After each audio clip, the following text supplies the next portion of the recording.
शौहर या बीवी को किसी एक को भी अगर गुस्सा ज़्यादा आता है तो उससे फिर जो प्रॉब्लम्स बहुत ज़्यादा होते हैं, बहुत ज़्यादा झगड़े होते हैं, लड़ाइयाँ होती हैं और उससे जो रिलेशनशिप है वो डिस्टर्ब होता है। उसका बहुत ज़्यादा इम्पैक्ट औलाद पे आ रहा होता है और आसपास के लोगों पे।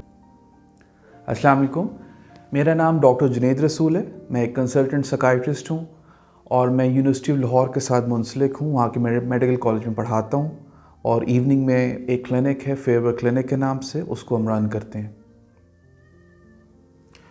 अच्छा, एक सवाल आया था मियाँ बीवी के बारे में, हस्बैंड वाइफ के बारे में कि जी उनके जो आपस के ताल्लुकात हैं और जो मसाइल उनको आते रहते हैं जज्बाती तौर पे, उसमें गुस्से का काफ़ी ज़िक्र किया गया कि अगर शौहर या बीवी को किसी एक को भी अगर गुस्सा ज़्यादा आता है तो उससे फिर जो प्रॉब्लम्स बहुत ज़्यादा होते हैं, बहुत ज़्यादा झगड़े होते हैं, लड़ाइयाँ होती हैं और उससे जो रिलेशनशिप है वो डिस्टर्ब होता है।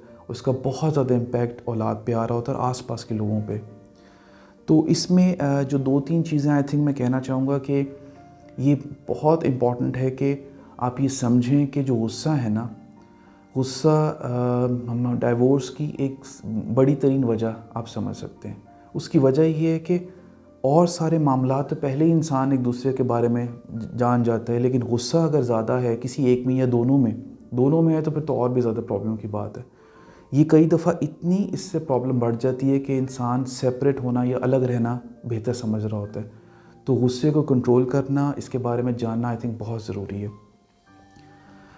जिन लोगों को गुस्सा ज़्यादा आता है उसमें अगर बुनियादी कुछ वजूहात पे हम बात कर लें तो उसमें एक वजह तो ये हो सकती है कि वो जो गुस्सा ज़्यादा आना है ये शख्सियत का हिस्सा हो सकता है। कुछ लोगों की शख्सियत में नेचुरली ये होता है कि वो शॉर्ट टेम्पर्ड होते हैं, इनमें गुस्सा ज़्यादा शुरू से ही होता है और बचपन से उन्होंने सीखा होता है अपने बड़ों को देख के या आसपास के लोगों को देख के।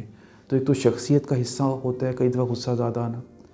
कई दफ़ा एंजाइटी डिसऑर्डर, बेचैनी घबराहट का मर्ज़ या डिप्रेशन में भी गुस्सा बढ़ जाता है। अगर आपने किसी का नोट किया हो कि इंसान वैसे तहम्मुल मिजाज है लेकिन कुछ अरसे से गुस्सा बढ़ गया, तो ज़रूर देखें कि कोई एंजाइटी का मसला तो नहीं आ रहा, कोई डिप्रेशन का मर्ज़ तो नहीं आ रहा, उस वजह से भी गुस्सा बढ़ जाता है। इसके अलावा नशा व अशिया का इस्तेमाल, कोई भी अगर इंसान नशा व अशिया का इस्तेमाल कर रहा है उसमें भी ये बहुत ज़्यादा कॉमन है कि गुस्सा बढ़ जाए। इसके अलावा कुछ साइकियाट्रिक डिसऑर्डर्स काफ़ी सीरियस किस्म के, जिसमें बाइपोलर डिसऑर्डर्स, स्किज़ोफ्रेनिया और इस तरह के कुछ और पर्सनालिटी के प्रॉब्लम्स होते हैं, उसमें भी आमतौर पर गुस्सा बढ़ जाता है। तो पहले तो ये बड़ा अहम है गुस्से के सोर्स को ढूंढने कि किस वजह से गुस्सा ज़्यादा आ रहा है। तो उसके लिए आई थिंक साइकियाट्रिस्ट या क्लिनिकल साइकोलॉजिस्ट से आई थिंक बहुत ज़्यादा ये ज़रूरी है कि उनसे मशवरा किया जाए और इस मसले को हल किया जाए और इस चीज़ को इग्नोर ना किया जाए। हस्बैंड वाइफ में हम लोग ये देखते हैं कि बहुत ये 1-2 साल बल्कि सालों के साल एक ये मसला लेके इंसान चलते रहते हैं और क्वालिटी रिलेशनशिप की ख़राब होती है और उन दोनों को तो नुकसान है ही है इस चीज़ का।